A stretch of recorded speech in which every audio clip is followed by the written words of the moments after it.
예, 위원장님 채널A 이준성 기자입니다. 후보님 선거법 사건이 대법에서 파기환송이 된 이후에 좀 당에서는 뭐 조희대 대법원장 등 사법부 탄핵 같은 강경 목소리도 계속 나오고 있는데요. 네. 지금껏 나오고 있는 좀 여론조사를 보면 국민 절반 가까이는 대법원 판결을 좀 존중하는 듯한데요. 이제 국민통합위원장이시기도 하니까 이 같은 좀 민주당의 사법부를 향한 압박이 국민 통합에 좀 부정적인 영향을 줄 거라는 생각은 안 하시는지 궁금합니다. 그렇습니다. 이제 그런 표현이 있습니다.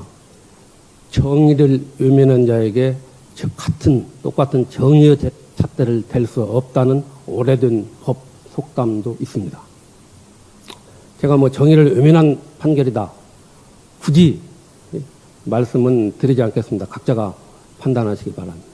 당에서 지금 강경하게 탄핵까지 주장하면서 하는 것에 대해서 저는 충분히 이해를 합니다. 다만 이 판결의 부당성에 대해서 그리고 왜 이 판결이 이 재판이 계류되게 됐는지에 대한 그 사실을 알면은 국민 여러분께서도 상당히 다른 평가를 하시리라고 봅니다. 이 재판이 왜 계류이 됐습니까? 당시 이재명 후보가 대선 토론 과정에서 한 얘기를 그 부분만 떼어내가지고 검찰이 기소를 한 겁니다. 이리저리 찾다 보면 기소를 한 겁니다.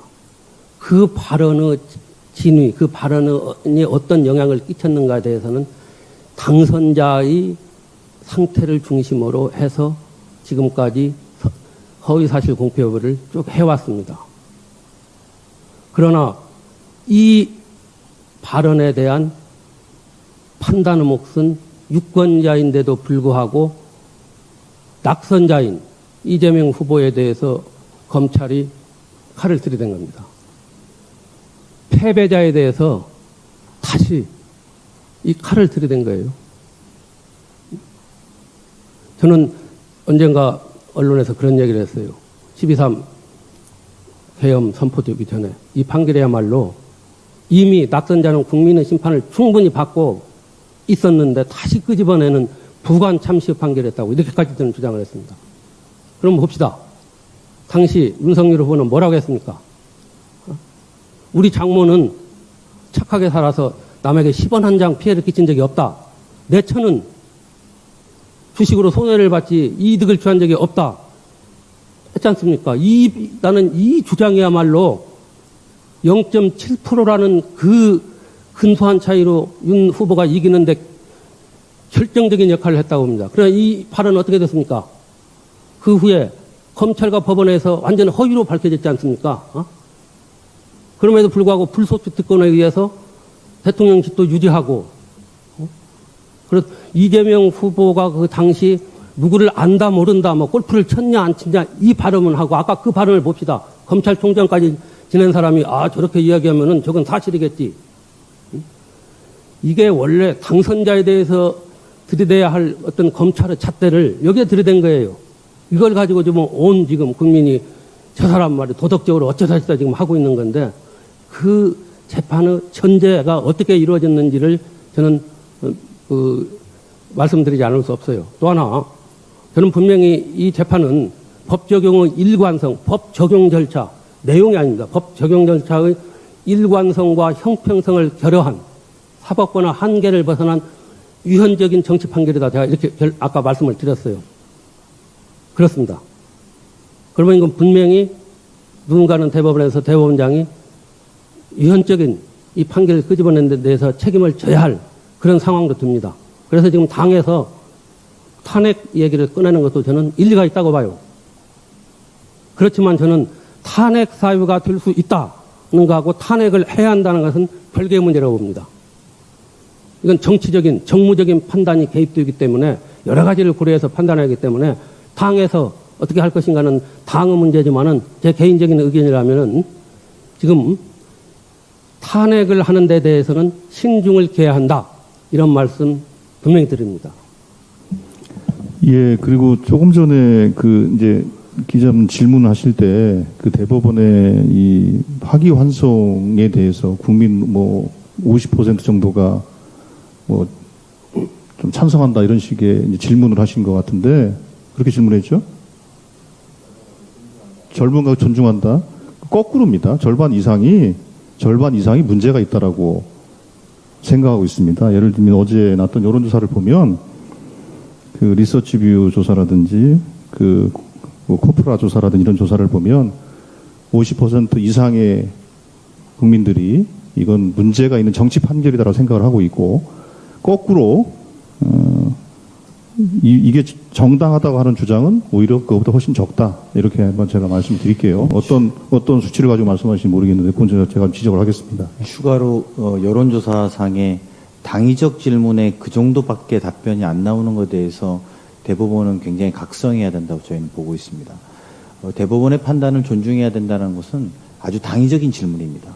그럼에도 불구하고 긍부정, 특히 부정이 더 높은 이런 경우들을 판단한다면 현재 대법원이 한 판단에 대해서 국민들이 어떻게 판단하고 있는지를 성찰해야 될 것이다. 이렇게 말씀드릴 수 있다고 생각합니다. 예, 다른 질문해 주십시오. 네. 예.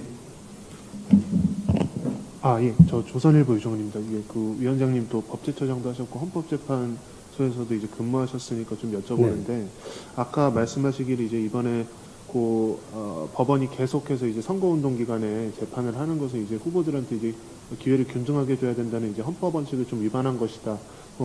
그렇게 말씀을 하셨고 또 당에서는 이제 이 대법원이 이 대선을 앞두고 이렇게 파기환송 선고를 한 것 자체가 정치적 중립 위반이다.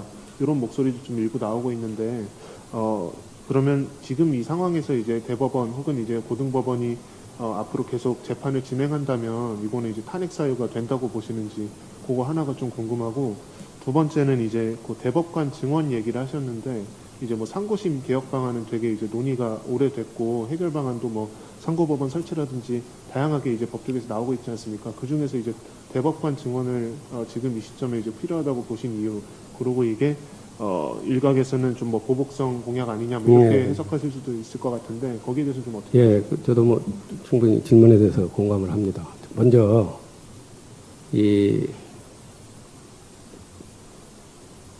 재판제가 첫 번째는 지금 그 계속 법원이 재판을 진행하면 그러니까 제가 지금 강조한 것은 대법원 선거운동 기간에 헌법은 선거운동이라고 분명히 규정하고 있어요.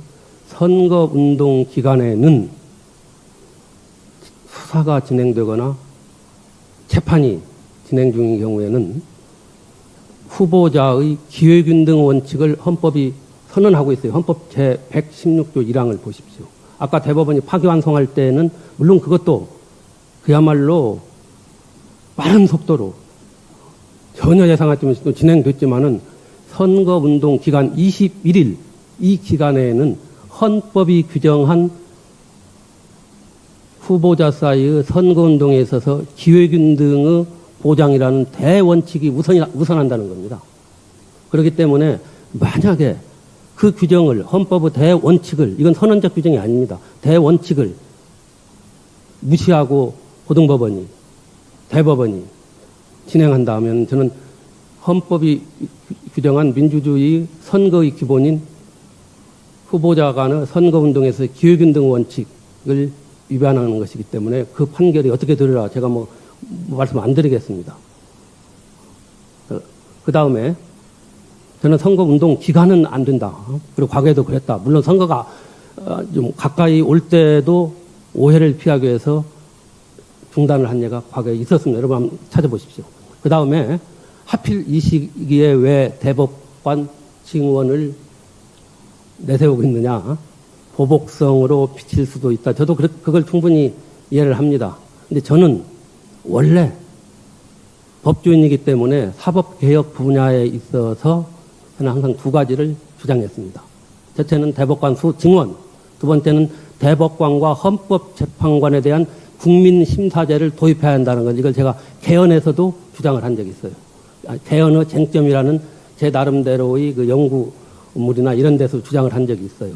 이번에 저는 대법관들의 어떤 그 행태를 여기에 꼭 맞춰서 제가 주장은 아니에요. 근데 국민의 입장에서, 법조인의 입장에서, 또 국민들 전체 입장에서 법원의 전체 입장에서 볼 때 상고 법원과 같은 그런 어떤 편측적인 방법으로 이 대법관의 업무 부담, 사건 과정에 따른 이 부담, 이건 대법원의 문제지 국민의 입장에서는 나는 대법원에서 내가 왜 낸 사건이 저렇게 아무 이유도 없이 기각이 돼. 어떤 경우는 뭐 상고유서를 100쪽 써내도 내자 재판으로 끝나요. 많이 겪어봅니다. 그 이유라도 알겠다. 알아보자. 법원은 대법원과 각급 법원으로 구성되고 이 대법원과 각급 법원은 재판을 받을 권리를 기본권으로 보장하고 있어요. 사실상 대법원에서 본안심리 없이 그렇게 끝내는 것은 오래전부터 기본권 침해다. 이렇게 하는데 이번에 아예 그럼 공론화 시키자. 저는 이렇게 생각했는데 혹시라도 그 오해를 받을 수 있는 그런 뭐 있다면은 저는 그 달게 받겠습니다. 예. 우리 위원장님 평소 소수인이시기도 하고 실제로 이제 그 국회 내에서도 그렇고 법조계에서도 이 문제에 대해서는 뭐 여러 차례 공론화도 됐었고 또 뭐 아까 그 상고법원 문제는 좀 비판하셨습니다만 뭐 상고법원 형식이든 어떤 형식이든지 간에 이런 문제제기는 계속 있어 왔다는 점을 염두에 두시고 세상의 변화라는 건 또 어떤 또 결정적 계기가 주어질 또 세상이 또 변화도 만들어지는 겁니다. 예. 그거를 뭐 보복이냐 아니냐 이런 프레임으로 바라보는 것보다는 이 현상이 어떤 변화를 만들까 거기에 우리가 주목하면 되지 않겠습니까? 예. 혹시 다음 질문 있으십니까? 네. 예. 네, 위원장님, 뉴시스 김경록이라고 합니다. 그 방금 주신 의견들에 대해서 위원장님과 선대위 차원의 의견으로 한정하는 것보다는 헌정회나 이런 여러 법조계 단체들을 통해서 공론화 범위를 확장해서 네. 요구를 하실 생각은 없으신지 궁금합니다. 저도 그런 생각 충분히 갖고 있습니다. 그리고 저는 선대위에 들어오기 전부터 그런 공론화 작업에 앞장을 서왔습니다. 제가 주장했던 내용이 설사 돌출 행동으로서 욕을 먹는 한이 있더라도 누군가는 주장을 해야 한다 하고 또 그렇게 주장했던 내용이 반영된 것이 제 자랑이라고 비칠지 모르겠으나 많이 있었습니다. 그래서 저는 제가 말씀드린 내용을 언제든지 여기에 대해서 반론을 제기하신 헌법학자들, 전문가들 있으면 반론하겠습니다. 생방송으로 나가서 하면 다 하겠습니다. 불러주십시오. 예, 언론도 적극적으로 이런 주제 가지고 좀 토론을 붙이면 좋겠네요. 예. 예, 혹시 다른 분 계세요? 없으십니까? 그만할까요? 예. 그럼 마지막으로 그러면, 예. 네, 경향신문의 허준모 기자입니다. 오늘 그 민주당에서 두 가지 정도 이제 대법원 쪽에다가 요구를 하셨는데 하나는 이제 각 재판부의 공판기를 연기해달라라는 것이 하나 있었고 그다음에는 파기재판 검토 여부를 공개해달라 이 두 가지 요구 정도가 나왔던 것 같은데요. 일각에서는 이제 헌법상 재판의 독립이 보장돼 있어가지고 이제 뭐 검찰처럼 대법원이 각 재판부에다가 뭐 기일을 연기해라 이렇게 지휘할 수 없다라는 지적이 있고 또 한편으로는 파기재판 검토 여부도 그 법원 조직법상의 합의의 비공개 원칙이 있어서 불가능할 것이다 이런 지적이 있는데요. 우리 위원장님은 이제 법률 전문가시니까 이 부분에 대해서 어떤 의견 가지고 계신지 궁금합니다. 먼저 지금 당에서 대법원에 그 요청을 한 내용.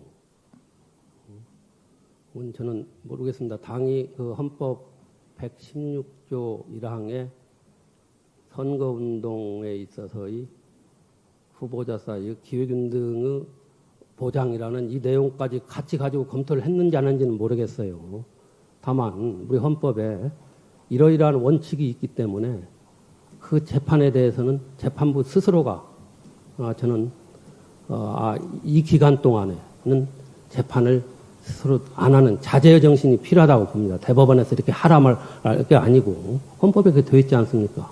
그 기간에 재판 안 한다고 해서 뭐가 크게 뭐 사실관계가 달라지거나 그러지 않을 것이기 때문에 당이 뭐 그렇게 요청하고 또 그걸 가지고 사법권의 하나의 그 침해다, 간섭이다 이렇게도 보여질 수 있겠지만은 저는 그에 앞서가지고 사법부 스스로 사법 자제의 원칙이라는 것도 우리가 이 사법부의 하나의 독립의 근간을 이루는 원칙입니다. 사법부가 자제함으로써 관용과 자제의 원칙을 발휘함으로써 사법부 존속 근거를 가져왔습니다. 이번에 헌재 전원일치의 파면 결정에서도 그게 나와 있지 않습니까? 우리는 관용과 자제의 정신을 가지고 했다. 바로 그게 필요한 겁니다. 사법부가 스스로 살아남으려면.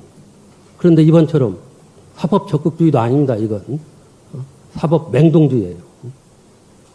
그 다음에 파기환송 여부에 대해서 밝혀라. 왜 파기환송을 하려고 그랬는데 안 하고 넘겼느냐. 이걸 밝혀라 뭐 하는 것은 좀 뭐 지나친 그런 감도 있습니다. 그러나 저는 이렇게 생각해요.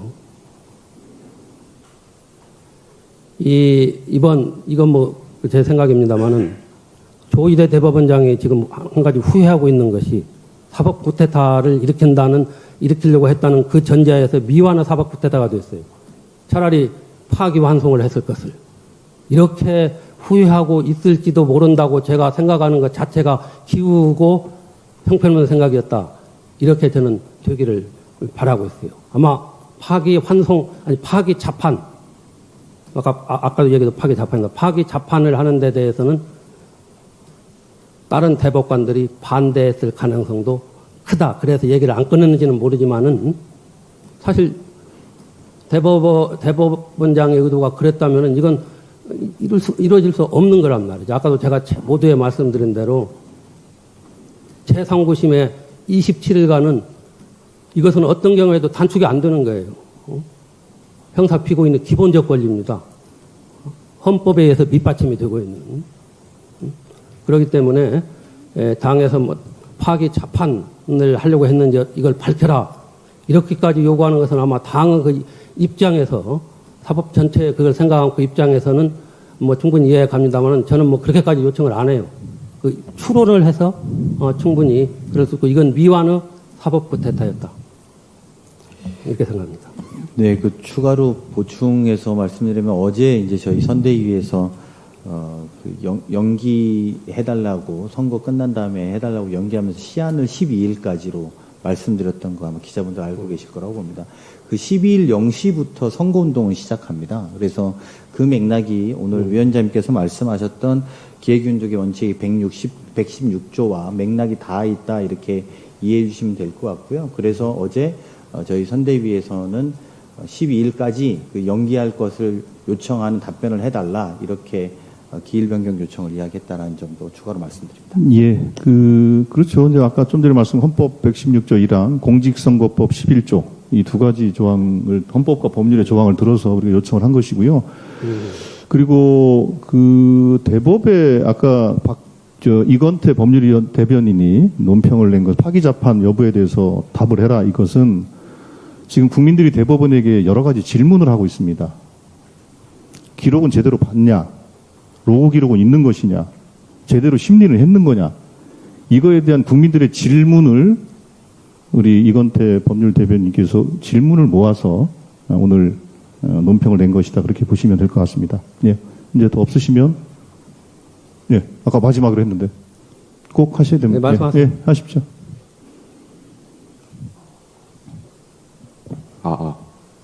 한국경제 이광식 기자입니다. 오늘 헌법학자로서 견해를 많이 밝혀주셨는데 두 가지 좀 질문을 끝으로 드리고 싶어요. 첫째로 지금 선거운동 기간에 이렇게 앞두고 있는 상태에서 대법원이 급작스럽게 판결을 낸 것은 기획윤등 원칙에 좀 어긋날 수 있다. 재판 절차상에 좀 문제가 있다 이렇게 말씀해 주셨는데 사실 선거법 재판은 소위 말하는 633 원칙이라고 해서 1년 안에 끝내는 것이 원칙이라는 얘기도 있잖아요. 근데 사실 1심이나 이런 기간 사실 오래 걸렸습니다. 이 부분에 대해서 위원장님은 어떻게 생각하는지 첫째로 궁금하고요. 둘째로 이제 헌법 116조는 계속 기획윤등 원칙을 말씀해 주시는데 조문을 한번 뜯어보면 선거운동은 각급 선관위의 관리 하에서 법률이 정하는 범위 안에서 균등한 기회가 보장되어야 한다. 사실 문헌만 보면 균등한 기회를 보장하기 위해서 사법 절차 진행 중인 것 좀 소극적으로 자제해야 된다라고는 사실 읽히지 않을 수도 있다는 생각이 듭니다. 이 부분에 대해서 좀 설명을 부탁드리고 싶습니다.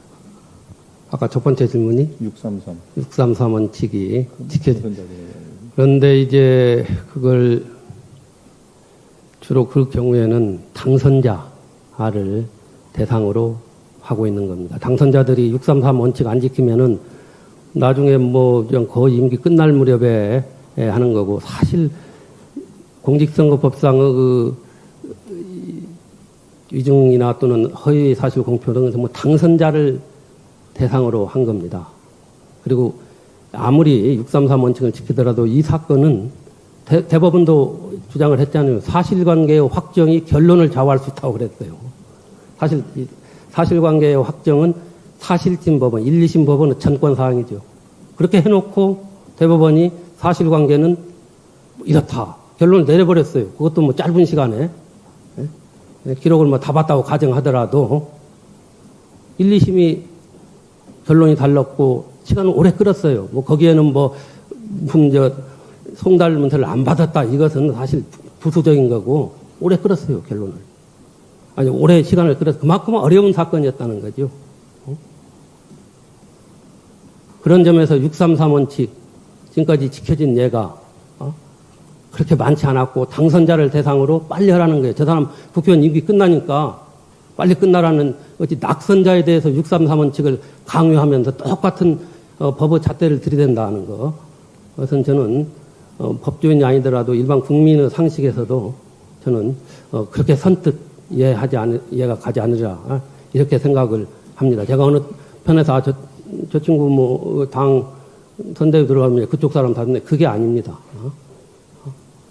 그래서 633 원칙. 633 원칙도 대법원은 오히려 앞당겨가지고 했잖아요. 36일 만에. 90일이 아니고. 적어도 이런 사건은 말이죠. 그 다음에 두 번째가 말씀하신 내용이 116조 1항에 대한 해석인데 저는 거기에 보면은 이제 그걸 추상적이고 선언적인 규정이다. 원칙만 선언한 것이 그것이 무슨 구속력이 있겠느냐.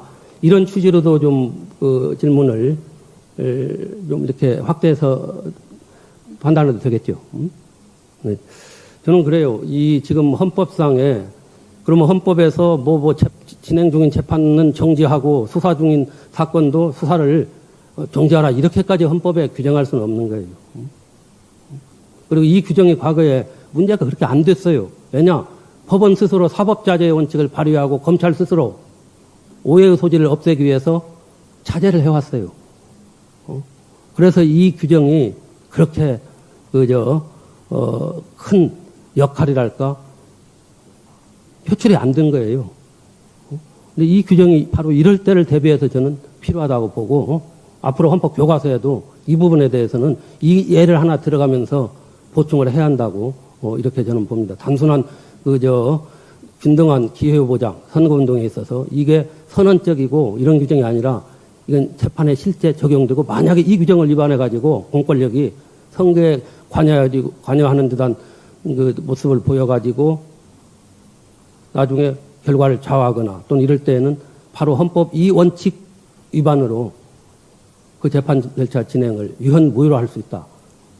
저는 헌법 적극주의적인 시각에서 사고하고 실제 행동은 사법 자제주의적인 시각에서 하면서 쭉 활동을 해온 사람입니다. 예, 감사합니다. 이상. 예.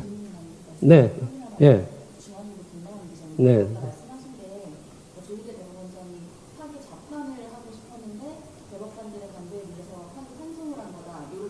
저는 의심이죠. 제가 의심이.